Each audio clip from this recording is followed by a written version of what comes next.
Hi guys, AutoCAD tutorial series එකේ හතරවෙනි video එක. අද අපි කියලා දෙන්න බැලුවේ status bar එකේ තියෙන option ගැන. ඉස්සෙල්ලම අපි බලමු grid mode එකයි snap mode එකයි ගැන. grid mode එක කියන්නේ අපිට පුළුවන් අපේ drawing space එක ජාලයක් විදිහට හදාගන්න.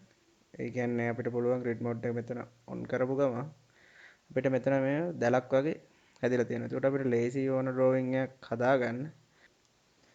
අපි බැලුවොත් major lines තමයි අපිට පේන්නේ මෙහෙම minor lines පහකට පස්සේ තියෙනවා border එකේ තියෙන major lines ටික minor lines පහකින් තමයි major line එකක් හැදෙන්නේ.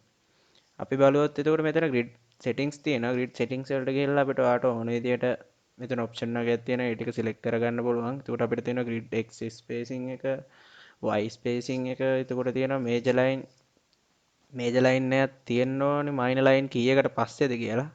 මෙතන දීලා තියෙන 5ක්. අපි මෙතන දුන්නොත් 10ක් විදියට. අපිට පුළුවන් එතකොට minor line 10කට පස්සේ major line එක එන විදියට හදාගන්න. අපිට මේක ගොඩක් ලේසි වෙනවා අපේ drawing එකක් ඇඳගන්න අපිට ඕන විදියකට මෙතන line එක තියලා. අපි දැන් ඊළඟට බලමු snap mode එක ගැන. අපි දැන් හිතුවොත් අපි line එකක් ඇඳ ගන්නවා කියලා. අපි grid on option එක on කරලා තියෙද්දි අපිට පේනවා අපිට මෙහෙම ඕන තැනකට start point එක දීලා අපිට drawing එකක් ඇඳ ගන්න පුළුවන් කියලා.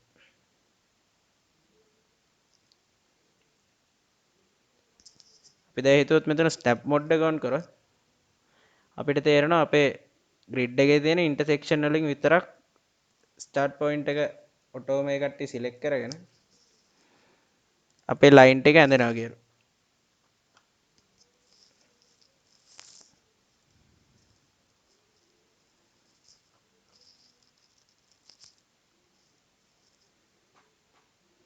අපි බලමු snap mode එකේ තියෙන snap settings. ඒකෙත් තියෙනවා snap spacing තියෙනවා, y spacing තියෙනවා. අපි හිතුවොත් අපි මෙතන 20ක් දුන්නොත් අපිට මෙතන 20ක space එකේ අපේ grid එක හැදෙනවා. අපි ඊළඟට බලමු dynamic input option එක ගැන. අපි දැන් හිතුවොත් අපිට line එකක් අඳිද්දි අපිට පෙන්වනවා මේ dynamic input එක option එක on කරලා තියෙන හින්දා අපිට පෙන්වනවා අපි අඳින line එක කොච්චර දිගයිද කියලා. අපිට අගේ පෙන්වනවා. අපි හිතුවොත් දැන් dynamic input එක off කරලා අපි බැලුවොත් එතකොට line එකක් අඳිද්දි අපිට පෙන්වන්නේ නැහැ කොච්චර dimension එකකින්ද ඇඳෙන්නේ කියලා. අපි ඊළඟට බලමු auto mode එක ගැන. auto mode එකෙන් අපිට පුළුවන් horizontal හරි vertical හරි line ඇඳ ගන්න. අපිට ඕන විදියට horizontal vertical line ඕන ගානක් ඇඳ ගන්න පුළුවන් මේ auto mode එකේ ඉඳලා. අපිට මේක ගොඩක් ලේසි auto mode එක පාවිච්චි කරන එක. අපි ඊළඟට බලමු polo mode එක ගැන. polo mode එකේ විශේෂත්වය තමයි අපි හිතුවොත් line එකක් ඇඳුවොත් අපිට පෙන්වනවා ඒක අංශක 0.90 අපිට පෙන්වනවා තව කොළ පාට line එකකින් අපිට track කරලා පෙන්වනවා මේක අංශක 90 270 360 ඒ වගේ අපිට පෙන්වනවා. අපිට මේ polo mode එකේ තව option වගේක් තියෙනවා. අපිට පුළුවන් අංශක 45 90 135 180 ඒ විදිහට යන්නත් 30 60 90 120 ඒ විදිහට යන්නත් 5 10 15 අපි බැලුවොත් දැන් 5 10 15 දාලා අපි line එකක් ඇඳුවොත් අපිට පෙන්වනවා බිංදුව පෙන්වනවා ඊට පස්සේ අපි බැලුවොත් 10 පෙන්වනවා 15 පෙන්වනවා අපිට ඒ විදිහට ඕන විදිහට අපිට මේ polo mode එක use කරලා ඇඳ ගන්න පුළුවන්. අපිට තවත් වැදගත් වෙන option එකක් තමයි snap tracking option එක.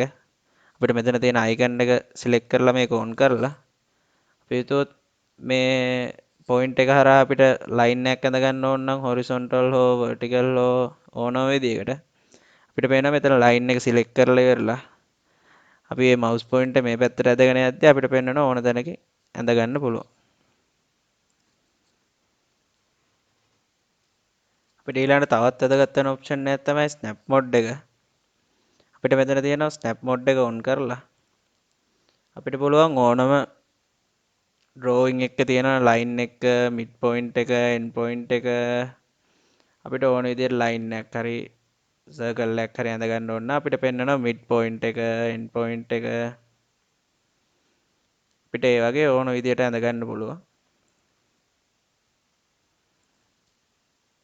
ඊළඟට බැලුවොත් අපිට මේ ස්නැප් මොඩ් එකේ තවත් ඔප්ෂන් ගොඩක් තියෙනවා end point mid point center geometrical center අපිට මේ වගේ ඔප්ෂන් ගොඩක් තියෙනවා මේ ඕන ඔප්ෂන් එකකට ටික් එක දැම්ම ගමන් අපිට පෙන්නනවා අපි මවුස් එක ඒ රේඛාව ඔස්සේ හෝ ඒ ලයින් එකක් ඔස්සේ අරගෙන යද්දි අපිට පෙන්නනවා මිඩ් එක පෙන්නනවා ඒ විදිහට අපිට ඕන විදිහට ඇඳ ගන්න ලේසි වෙනවා අපේ ඩ්‍රෝයින් එකට මේ ස්නැප් මොඩ් එක ඔන් කිරීමෙන් අපි හිතුවොත් දැන් ස්නැප් මොඩ් එක ඕෆ් කරොත් අපිට පෙන්වන්නේ නැහැ ස්ටාර්ට් පොයින්ට් එකක් හරි මිඩ් පොයින්ට් එකක් හරි එන්ඩ් පොයින්ට් එකක් හරි අපිට කිසිම දෙයක් පෙන්වන්නේ නැහැ.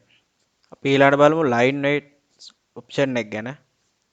අපිට මේ ඔප්ෂන් එකෙන් පුළුවන් අපිට ඕන විදිහට ලයින් එකේ උස වෙනස් කරගන්න අපිට පළල වෙනස් කරගන්න පුළුවන්.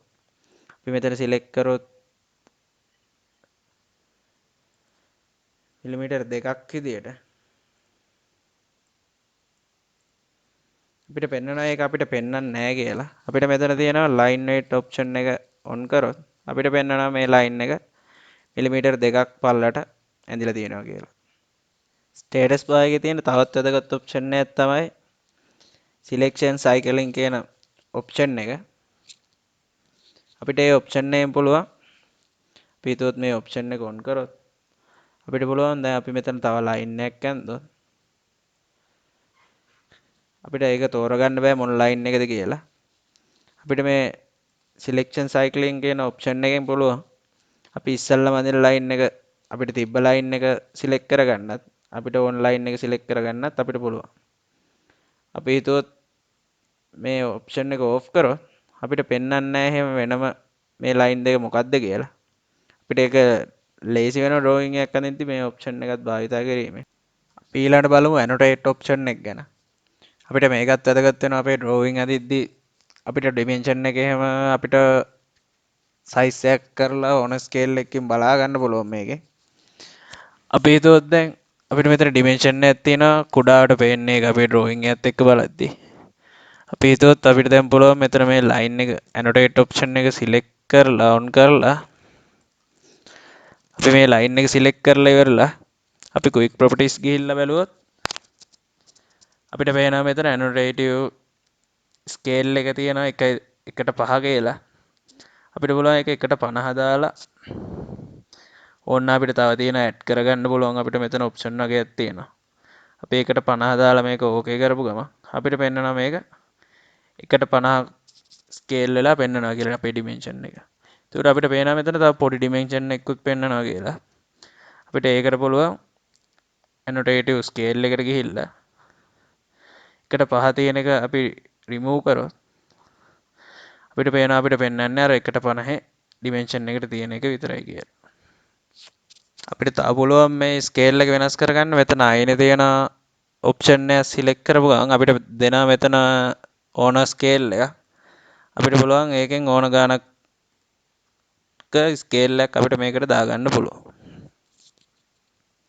අපි ඊළඟට බලමු isolate objects ඔප්ෂන් එක ගැන. අපිට මේකත් වැදගත් වෙන ඩ්‍රෝයින් අදිද්දී ඔයාලට තේරෙයි මේක කියලා දුන්නාට පස්සේ මේකත් ලේසි වෙයි කියලා අපේ ඔබ්ජෙක්ට් එක ඕන විදිහට කරගන්න.